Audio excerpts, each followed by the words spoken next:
तो हमारे कल्चर के जो ट्रेडिशनल म्यूज़िक हैं, जो अपनी रूट्स हैं, उसको मत खोइए। भारतीय संगीत में जो लोक संगीत की परंपरा है, जो लोकगीत हैं, उसमें प्रयोग होने वाला जो संगीत है, उसमें से स्वरावलियों को लेकर के कुछ रागों का निर्माण किया गया। भारतीय इंस्ट्रूमेंट हर साल विश्व के लगभग 175 देशों में एक्सपोर्ट किए जाते हैं। If music is a place, jazz is a city, folk is a wilderness, rock is a road, and classical is temple. पूरी दुनिया को हम झोली फैलाते हैं, ये दे दो वो दे दो, पर पूरी दुनिया हमारी झोली हमारे आगे फैलाती है कि संगीत दे दो हमारा।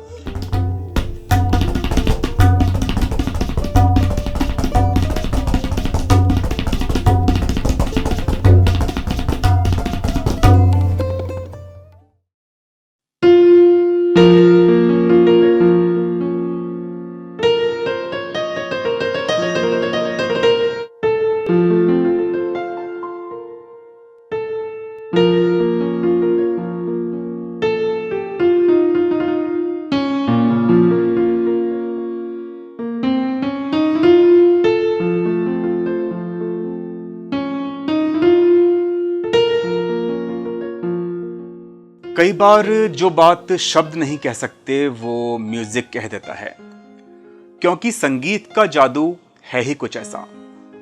संगीत ना सरहदों में कैद हो सकता है और ना भाषाओं में बांधा जा सकता है।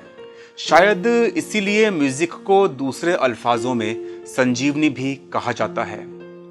अगर बात करें इंडियन म्यूजिक की, तो उसकी विश्व स्तर पर अपनी एक अलग पहचान है।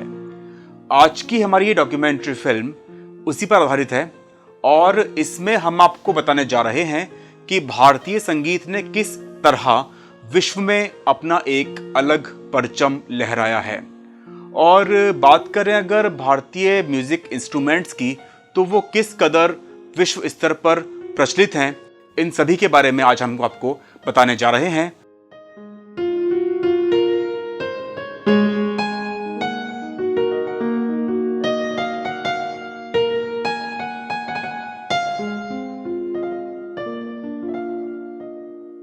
भारत का संगीत इतिहास में सबसे पुराना है। ऐसा माना जाता है कि इंडियन म्यूजिक की स्थापना आज से तकरीबन 3000 साल पहले हुई थी। महाभारत और रामायण काल में संत अपने ईश्वर की स्तुति में भक्ति गीत गाया करते थे और उनकी पत्नियां वाद्य यंत्र वीणा बजाया करती थी।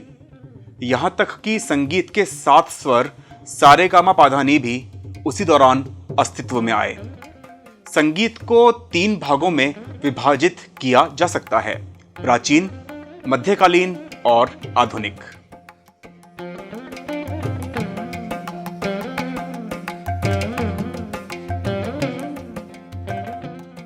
हमारे जो संगीत की देवी है सरस्वती माँ, उसके हाथ में वीणा है। तो इतिहास तो हमारा इस कितना पुराना है। बाकी देखिए, महाभारत के समय युद्ध होता था तो बहुत बड़े बड़े परकशन इंस्ट्रूमेंट्स होते थे, जो ड्रम जैसे आज कहते हैं, तो वो बजाया करते थे वाद्यों पर। फिर उस पर नगाड़े होते थे, तो युद्ध के लिए जाते थे, तैयार करते थे, सैनिकों का जोश बढ़ाते थे।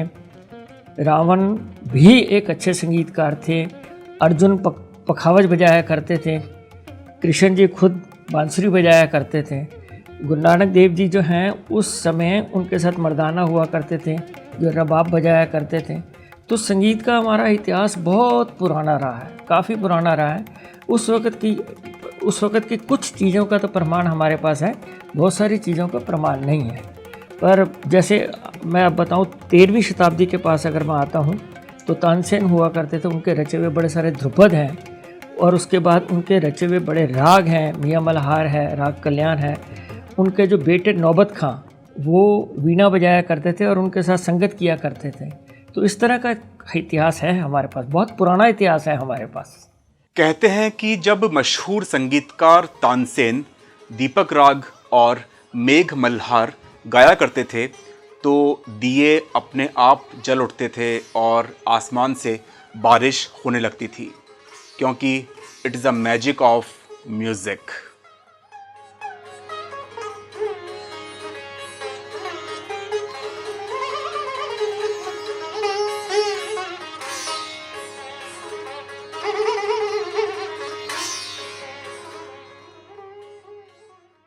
भारतीय शास्त्रीय संगीत भारत की संस्कृति की पहचान है। कहा जाता है कि दूसरी सभी संगीत शैलियों का जनक भारतीय म्यूजिक ही है। इंडियन म्यूजिक को विश्व भर के देशों में मेडिटेशन के लिए काम में लिया जाता रहा है।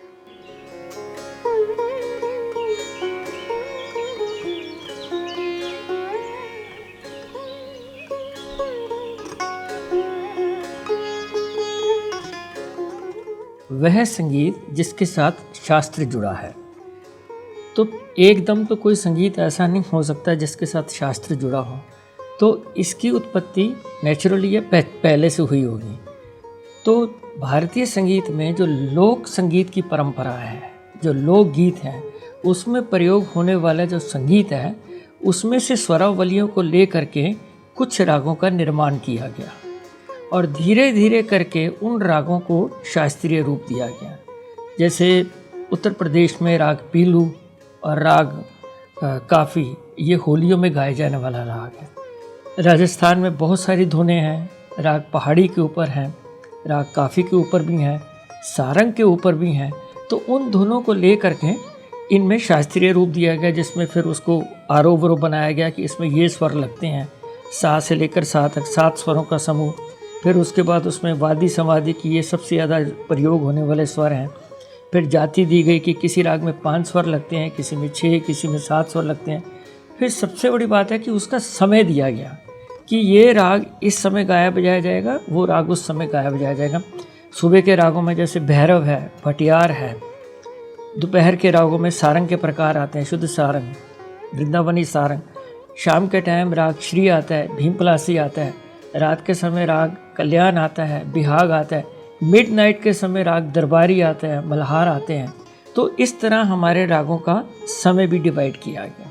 जिस तरह 5 तत्व जल, वायु, पृथ्वी, आकाश और अग्नि मौजूद है, उसी तरह अगर संगीत को छठा तत्व कहा जाए तो यह गलत नहीं होगा, क्योंकि संगीत में भी वही शक्ति है, वही पावर है जो कि पंचतत्व में है।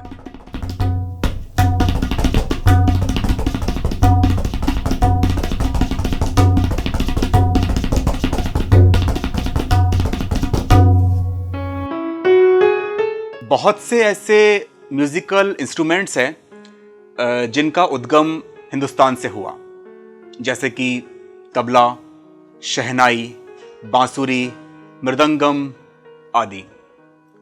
और ये सभी इंस्ट्रूमेंट विश्व स्तर पर अलग अलग देशों के अलग अलग श्रेणियों के म्यूज़िक शैलियों के लिए इस्तेमाल किए जाते रहे हैं। और इन इंस्ट्रूमेंट्स को बड़ी संख्या में हिंदुस्तान से बाहर के देशों में एक्सपोर्ट भी किया जाता है, जिससे भारत को अर्जित होने वाले टोटल रेवेन्यू में एक बहुत बड़ा हिस्सा इन इंस्ट्रूमेंट से होने वाले राजस्व से मिलता है। अगर बात करें आंकड़ों की, तो भारतीय इंस्ट्रूमेंट हर साल विश्व के लगभग 175 देशों में एक्सपोर्ट किए जाते हैं। और अगर बात करें इन इंस्ट्रूमेंट की संख्या के बारे में, तो ये संख्या तकरीबन 1 करोड़ है और तकरीबन 150 करोड़ रुपए की लागत के म्यूजिकल इंस्ट्रूमेंट भारत हर साल दूसरे देशों में एक्सपोर्ट करता है। और इस एक्सपोर्ट में सबसे अधिक जो शेयर है वो है अमेरिका का, जहां कुल शेयर का 34% म्यूजिकल इंस्ट्रूमेंट्स एक्सपोर्ट किए जाते हैं। और इन इंस्ट्रूमेंट्स को अलग देशों के अंदर अलग संस्कृति के साथ, अलग शैलियों के साथ, अलग म्यूजिक स्टाइल के साथ में इस्तेमाल किया जाता है।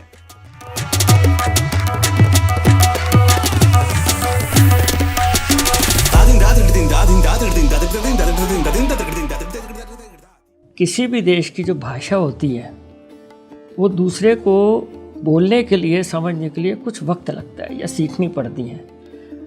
हमारे इंडियन क्लासिकल म्यूज़िक का जो इंस्ट्रूमेंट्स है, उसकी जो भाषा है बजाना है, तो बजाना उनको जल्दी समझ आता है, क्योंकि इसमें जो शब्द नहीं है, इसमें सिर्फ बजाने के स्वर हैं और स्ट्रोक्स के पैटर्न हैं। पंडित रविशंकर जी दुनिया में फेमस, उन्होंने सितार को कितना फेमस किया।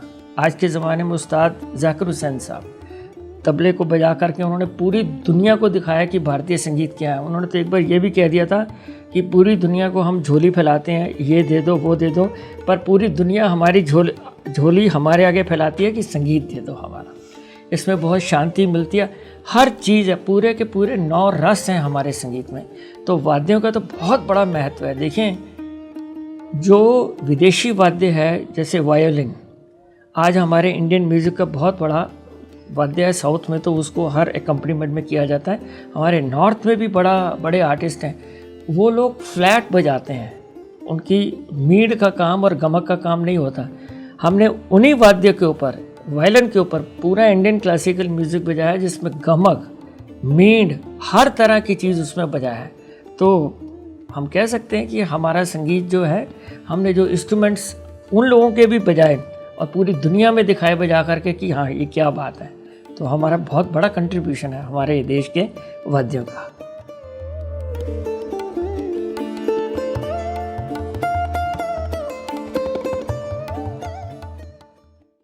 अगर बात करें कुछ वेस्टर्न इंस्ट्रूमेंट्स की, तो इसका भी इस्तेमाल इंडियन म्यूजिक में सदियों से, दशकों से होता रहा है।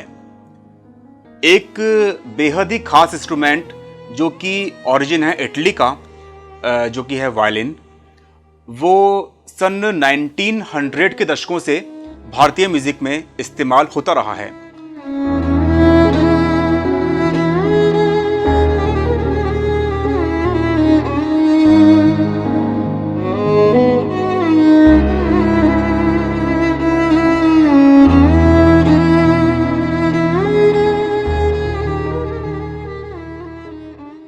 वायलिन का जन्म इटली में 16th सेंचुरी में हुआ था।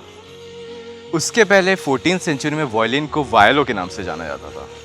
जी हाँ, वायलिन का कंट्रीब्यूशन बॉलीवुड में 80 to 90% रहा है। बीइंग ए वायलिनिस्ट, मुझे पता है कि उसको प्ले करना बहुत डिफ़िकल्ट है, और जो वायलिनिस्ट होते हैं उनके लिए एक बहुत ही बड़ा टास्क होता है ये वायलिन को प्ले करना। एंड जो ये डेडिकेटेड होते हैं, जो जिस डेडिकेशन के साथ इसे प्ले करते हैं, दैट वाज रियली ऑसम। या actually it is really awesome.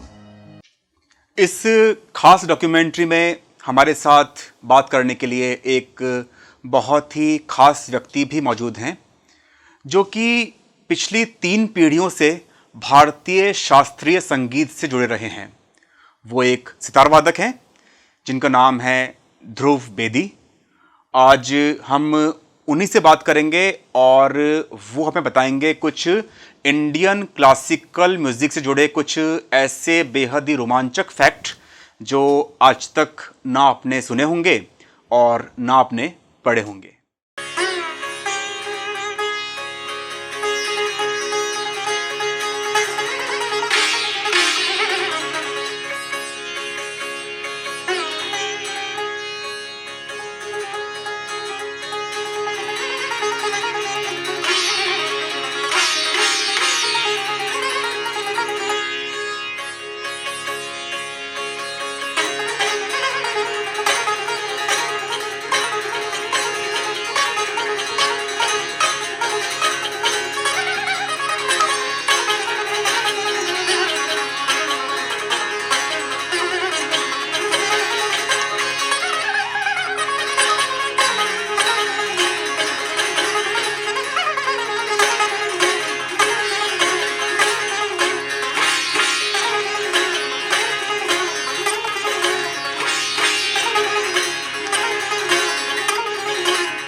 मैं 4 वर्ष का था जब से मैंने संगीत की शिक्षा शुरू करी है।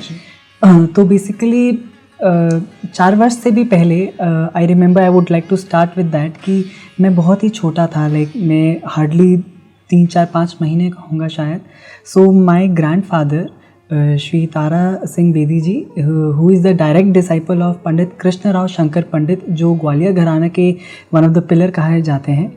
तो उन्होंने मुझे अपनी गोद में लिया और मेरे कान में सारे गा गुनगुनाने लगे। तो मेरी मदर ने पूछा कि डैडी इसको तो अभी समझ नहीं आ रहा पे क्या इसको कह के क्या फ़ायदा होगा। तो उन्होंने कहा था कि मुझे पता है इसको अभी समझ शायद नहीं आ रहा, लेकिन इसके कहीं जहन में ये सुर रजिस्टर कर रहे हैं, तो मैं इसके अंदर अभी ही सुर डाल रहा हूँ।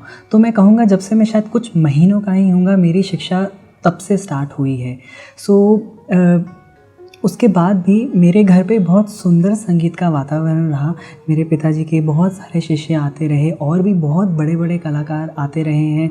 एंड एक घर पे बहुत सुंदर संगीत का वातावरण रहता था। बहुत सारे तबला प्लेयर्स भी आते थे, तो हमारे घर में 24 घंटे संगीत का माहौल रहता था। तो ना जाने कब से ही मैंने संगीत को के साथ जीना सीख लिया था। अच्छा ध्रुव जी, बहुत से ऐसे इंडियन म्यूज़िक इंस्ट्रूमेंट्स हैं जैसे कि सितार है और तबला है, मृदंगम है, वीणा है, बांसुरी है, जिनका उद्गम हिंदुस्तान से हुआ। और ये म्यूज़िकल इंस्ट्रूमेंट्स आज विश्व स्तर के संगीत की शैलियों में इस्तेमाल किए जा रहे हैं। तो उसके योगदान को आप किस तरह से डिफाइन करेंगे? एक्चुअली आज की डेट में ना एक नया म्यूज़िक बहुत आजकल चल रहा है, that is called the world music और you can say the fusion music. इससे क्या होता है कि जैसे मैंने भी कई जगह परफॉर्म करा है। शुरुआत में मैंने एक सोलो रिसाइटल दे दिया, बहुत अच्छी बात है। उसके बाद जाके मैंने वहाँ के कंट्रीज़ के म्यूजिशियंस के साथ कोलैबोरेट करा।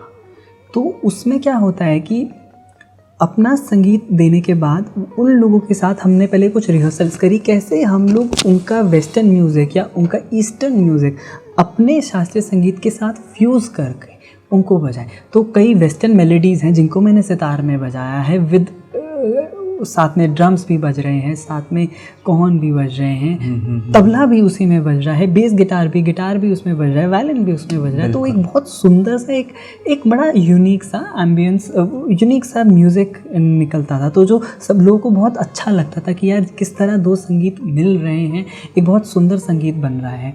तो एक इस तरह के ट्रैक्स होते थे। कई ट्रैक्स ऐसे भी होते थे, हमारी इंडियन मेलोडीज़ और इंडियन रिदम्स को वो लोग अपने ड्रम्स पे, अपने वायलिन्स पे, अपनी गिटार्स पे बजा रहे हैं। तो वो भी बहुत सुंदर लगता था कि how two different culture are actually accepting and encouraging and executing others cultures and music. तो वो बहुत, क्योंकि आप मृदंगम को देखिए आजकल, तो तबला स्पेशली, तबला हो गया, मृदंगम हो गया, वो बाहर के वेस्टर्न म्यूज़िक में बहुत यूज़ हो रहा है। मतलब ये नहीं कहेंगे हर एक गाने में, लेकिन बहुत सारे गानों में एज अ डिफरेंट टोन की तरह यूज़ बहुत सारा हो रहा है। कई जगह सितार भी बहुत वेस्टर्न गानों में, और हिंदुस्तानी म्यूज़िक में तो फ्यूजन की वजह से तो आजकल वैसे ही कीबोर्ड्स कितना यूज़ हो रहे हैं, वेस्टर्न टोन्स यूज़ हो रही हैं, ड्रम्स यूज़ हो रहे हैं, गिटार यूज़ हो रहे हैं, जो कि एक टिपिकल हिंदुस्तानी क्लासिकल बंदिश चल रही होगी, उसका कुछ रख चल रहा होगा, लेकिन उसको एक ब्यूटीफुल, एक मॉडर्न साउंड देने के लिए एक और डिफरेंट इंस्ट्रूमेंट्स को भी ऐड किया गया है, just to give it a uniqueness और a modern sound to it. तो वो तो चलता आ रहा है और मैं इस चीज़ को एक्सेप्ट करता हूँ और बहुत अच्छे से इसको करता भी हूँ। बट एक चीज़ ज़रूर कहना चाहता हूँ कि ये सब आप ज़रूर करिए, लेकिन जो हमारे कल्चर के जो ट्रेडिशनल म्यूज़िक हैं, जो अपनी रूट्स हैं, उसको मत खोइए। मैं चाहे 1000 फ्यूजन कॉन्सर्ट्स बजाऊं, लेकिन मैं घर पे रियाज केवल शास्त्रीय संगीत का कर रहा हूँ, और भी कुछ कुछ करता हूँ, लेकिन जो शास्त्रीय संगीत का डेडिकेशन, उसका जो रियाज है, उसका टाइम है, वो उसमें कोई मिलावट नहीं है। और कॉन्सर्ट्स भी मैं आजकल जब मैं क्लासिकल पूरा बजाता हूँ तो प्योर क्लासिकल ही बजाता हूँ, ताकि अगर मैं नहीं करूँगा तो आगे फ्यूचर जनरेशन कैसे, आई एम श्योर बहुत सारे लोग कर रहे हैं, लेकिन अगर हम लोग एकदम फ्यूजन में ही घुस जाएं, डिसॉल्विंग बाउंड्रीज में ही चले जाएं, तो जो एक प्योरिटी है कहीं वो कम ना हो जाए, तो कहीं वो छुप ना जाए, लुप्त ना हो जाए। तो उसके लिए मैं यही मैसेज सबको देना भी चाहूँगा, जितने भी मेरे कुलीग्स हैं, जितने भी मेरे उम्र के थोड़े बड़े छोटे हैं संगीतकार हैं, कि आप हर एक तरह का संगीत करिए, सब कुछ करिए, लेकिन आप अपने जो रूट्स हैं, अपने जो जिसको आपने बचपन में इतनी उम्र तक सब सीखा है, उसको मत छोड़िए, उसको ज़रूर आगे करते रहिए, हमेशा करते रहिए। और फ्री समय में कुछ फ्यूजन के टाइम पे कुछ एक कॉन्सेप्ट कोई प्रोजेक्ट के समय में और म्यूज़िक के साथ भी आप कोलैबोरेट ज़रूर करिए, क्योंकि हमें समय के साथ चलना भी बहुत ज़रूरी है। बिल्कुल। तो समय के साथ चलें, नया संगीत भी करें, लेकिन अपने ट्रेडिशन को भी आगे लेते चलें। तो यही मैं एक मैसेज भी देना चाहूँगा और यही मैं भी फॉलो करता हूँ। देखिए, आजकल संगीत ऐसी चीज़ है जो हर कोई जिसका आनंद लेता है, चाहे वो संगीतकार हो, चाहे वो डॉक्टर हो, चाहे वो एक बैंकर हो, चाहे वो एक एरोप्लेन का पायलट हो, चाहे इंजीनियर हो, चाहे वो कोई भी प्रोफेशन में क्यों ना हो, चाहे वो एक दर्जी ही क्यों ना हो, मैं तो बोलूँगा हर एक वर्ग का मनुष्य, किसी भी आर्थिक स्थिति का हो या किसी भी कास्ट का हो, किसी भी रिलीजन का हो, कुछ भी हो, वो एक संगीत का आनंद ज़रूर लेता है, क्योंकि music is a universal language and हर एक इसको एक्सेप्ट करता है और इसका आनंद लेता है। पहली बात तो ये है, बिकॉज हर घर में संगीत किसी ना किसी फॉर्म में ज़रूर है। म्यूज़िक सुनना लगभग हर व्यक्ति की हॉबीज़ में से एक होता ही है, लेकिन क्या आपने कभी गौर किया है कि जो म्यूज़िक कंपनीज होती है उन्हें मुनाफा किस तरह से होता है? क्योंकि आमतौर पर आपको तो म्यूज़िक बिना कोई पैसा खर्च किए इंटरनेट की अलग अलग वेबसाइट्स के ऊपर, यूट्यूब पर सुनने को मिल जाते हैं। तो बेसिकली जो म्यूज़िक कंपनीज़ है वो किस तरह से अपना रेवेन्यू अर्जित करती है, किस तरह पैसा कमाती है, इनकम होती है, उस साइकिल को आज समझने की कोशिश करते हैं। तो सबसे पहले शुरुआत करते हैं किसी सॉन्ग के रिकॉर्डिंग से। उससे पहले एक जो फिल्म मेकर होता है, फिल्म प्रोड्यूसर होता है, वो किसी म्यूज़िक कंपनी को हायर करता है अपनी मूवीज़ के सभी सॉन्ग रिकॉर्डिंग से लेकर के और आगे डिस्ट्रीब्यूशन तक, जैसे कि टी सीरीज, टिप्स इंडस्ट्रीज़, सोनी आदि। उसके बाद जो कंपनीज होती हैं वो companies singers and music directors को हायर करती हैं उस पर्टिकुलर एल्बम या पर्टिकुलर मूवी के सॉन्ग रिकॉर्डिंग के लिए। उसके बाद शुरुआत होती है सॉन्ग रिकॉर्डिंग की, जिसके लिए एक music studio, recording studio hire किया जाता है और वहाँ पर आर्टिस्ट एंड म्यूजिक डायरेक्टर्स मिलकर के किसी सॉन्ग को रिकॉर्ड करते हैं। तकरीबन अगर खर्च की बात करें तो 10 से 15 लाख रुपए खर्च एक एल्बम की रिकॉर्डिंग में आ जाता है।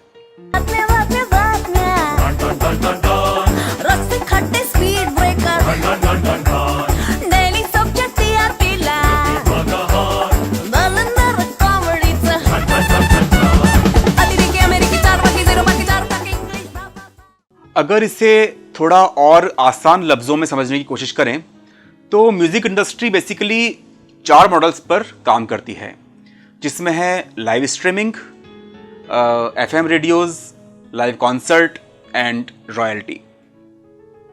अगर बात करें आज से 20 साल या 30 साल पहले की, जब इंटरनेट का इतना अधिक चलन नहीं था या फिर लोग नेट का इस्तेमाल कम किया करते थे, उस वक्त सॉन्ग सुनने के लिए आमजन ऑडियो कैसेट्स या फिर सीडीज़ या डीवीडीज़ परचेज किया करते थे और वो कहीं ना कहीं म्यूज़िक कंपनीज़ को मिलने वाले रेवेन्यू में एक बहुत बड़ा पार्ट बना करता था। लेकिन आज ज़माना है सोशल मीडिया का, इंटरनेट का, तो हर चीज़ आसानी से उपलब्ध हो जाती है। आज के ज़माने को देखते हुए म्यूज़िक कंपनीज़ को भी अपना रेवेन्यू अर्जित करने के सोर्सेज में, तरीके में कहीं ना कहीं बदलाव करने पड़े हैं।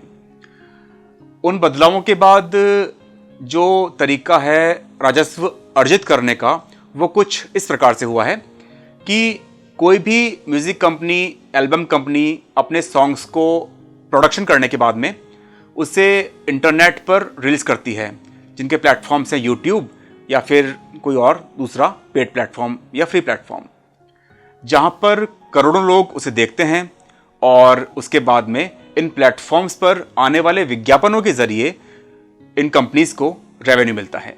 अगर बात करें बॉलीवुड मूवीज़ की, तो ये मूवीज़ भी अपने सॉन्ग्स को आजकल मूवी रिलीज़ से पहले यूट्यूब पर या फिर किसी और प्लेटफॉर्म पर रिलीज़ कर देती है, जिससे मूवी का हो जाता है प्रमोशन और साथ ही कंपनीज़ को मिल जाता है रेवेन्यू। अगर बात करते हैं डिस्ट्रीब्यूशन के बारे में, तो जिस तरह से ऑडियो कैसेट, सीडीज़, डीवीडीज़ का पहले के समय में फिजिकल डिस्ट्रीब्यूशन हुआ करता था, उसी तरह से आज सॉन्ग का डिस्ट्रीब्यूशन, एल्बम का डिस्ट्रीब्यूशन ऑनलाइन हो गया है। और आपने कई बार देखा होगा कि कुछ कंपनीज ऐसी हैं, कुछ साइट्स ऐसी हैं नेट पर जो आपको ऑडियो का एक छोटा सैंपल सुनने के लिए देती है और उसे डाउनलोड करने पर आपसे कुछ ना कुछ चार्ज किया जाता है। तो ये भी कहीं ना कहीं म्यूज़िक कंपनी के रेवेन्यू में एक पार्ट बनता है, एक हिस्सा बनता है। और अगर बात करें एफएम रेडियोज़ की या फिर लाइव कॉन्सर्ट्स की, जो कि पब वगैरह में आपको सुनने को मिलते हैं, तो इन सभी चीज़ों को, इन सभी लोगों को, इन सभी कंपनीज़ को सॉन्ग्स प्ले करने के लिए उन साइट से सॉन्ग्स को परचेज करना होता है। अगर आसान भाषा में समझने का प्रयास करें तो जो भी सॉन्ग्स को, म्यूज़िक को कमर्शियली यूज़ करता है वो डायरेक्टली या इनडायरेक्टली कहीं ना कहीं म्यूज़िक कंपनीज को प्रॉफिट जा रहा होता है। म्यूज़िक आर्टिस्ट या सिंगर्स देश और देश के बाहर बहुत बार लाइव कॉन्सर्ट करने जाते हैं, जहां से एक बड़ा फीस या चार्ज वो करते हैं इन कॉन्सर्ट को करने के लिए, परफॉर्म करने के लिए, जो भी एक बहुत बड़ा पार्ट बनता है म्यूज़िक आर्टिस्ट या सिंगर्स के लिए रेवेन्यू जनरेट करने में।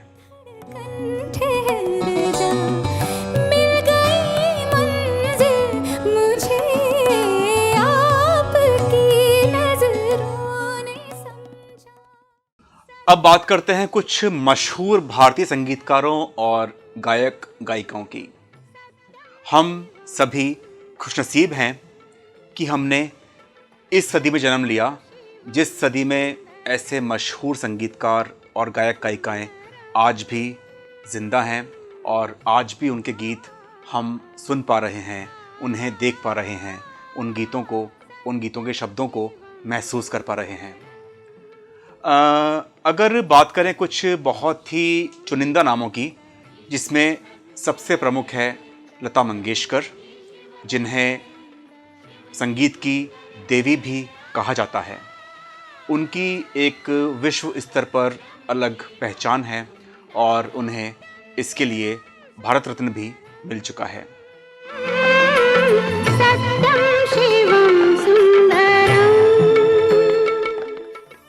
अगर बात करें कुछ और सिंगर्स की, जिनमें हैं आशा भोसले, किशोर कुमार, मोहम्मद रफ़ी, मुकेश आदि। अगर जिक्र करें कुछ मशहूर संगीतकारों का, तो उनमें कुछ नाम हैं आर.डी. बर्मन और लक्ष्मीकांत प्यारेलाल।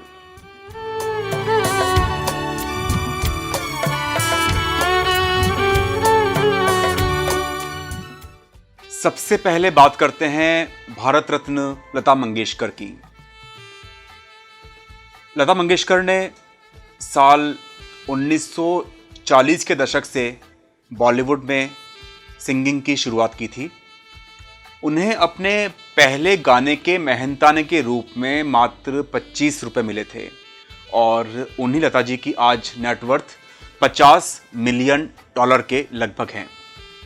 हालांकि अधिक उम्र के चलते पिछले तकरीबन 10 सालों से उन्होंने कोई नया गाना नहीं गाया है। उनका जो आखिरी सॉन्ग था वो साल 2010 में रिलीज हुआ था।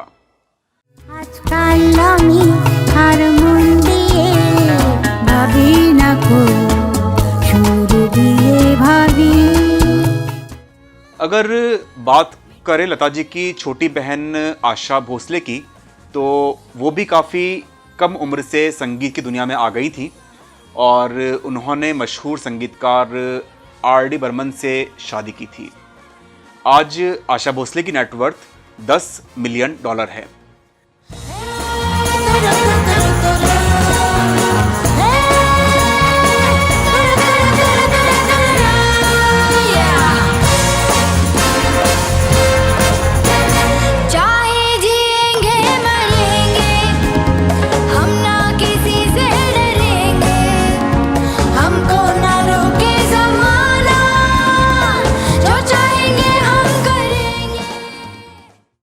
अगर बात करें आज के समय के कुछ मशहूर सिंगर्स की, जिसमें कुछ प्रमुख नाम हैं अरिजीत सिंह, श्रेया घोषाल, सोनू निगम, नेहा कक्कड़, जुबिन नौटियाल आदि।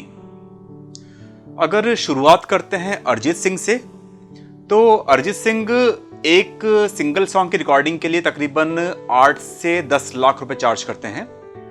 अगर बात करें लाइव कॉन्सर्ट की तो इनकी लाइव कॉन्सर्ट फीस 1.5 करोड़ रुपए के आसपास है और इनकी नेटवर्थ 50 करोड़ रुपए के लगभग है। अगर बात करें श्रेया घोषाल की तो श्रेया घोषाल अपने एक सिंगल सॉन्ग की रिकॉर्डिंग के लिए 18 से 20 लाख रुपए चार्ज करती हैं। उनकी लाइव कॉन्सर्ट चार्जेस तकरीबन 1 करोड़ है और उनकी नेटवर्थ 182 करोड़ रुपए है।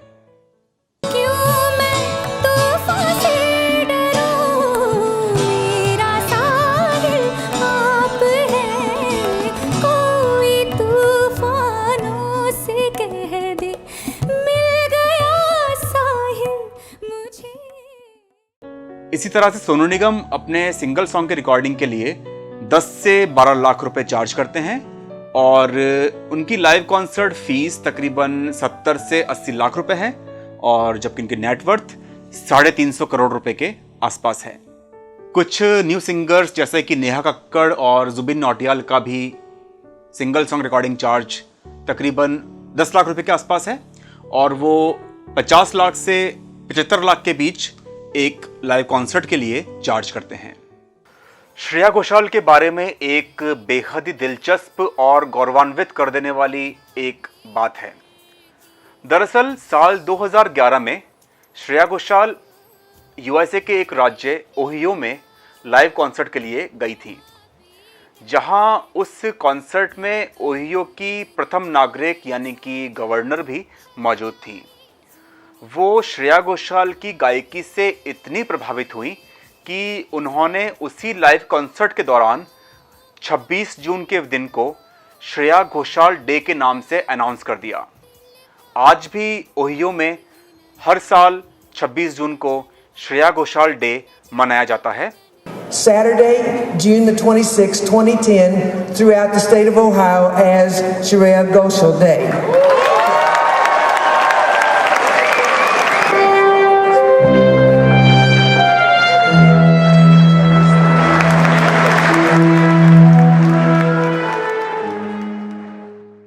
भारतीय म्यूजिक इंडस्ट्री हर साल तकरीबन 1500 करोड़ रुपए का राजस्व अर्जित करती है और एक आंकड़े के मुताबिक साल 2030 तक यह रेवेन्यू बढ़कर 2500 करोड़ रुपए तक पहुंच सकता है।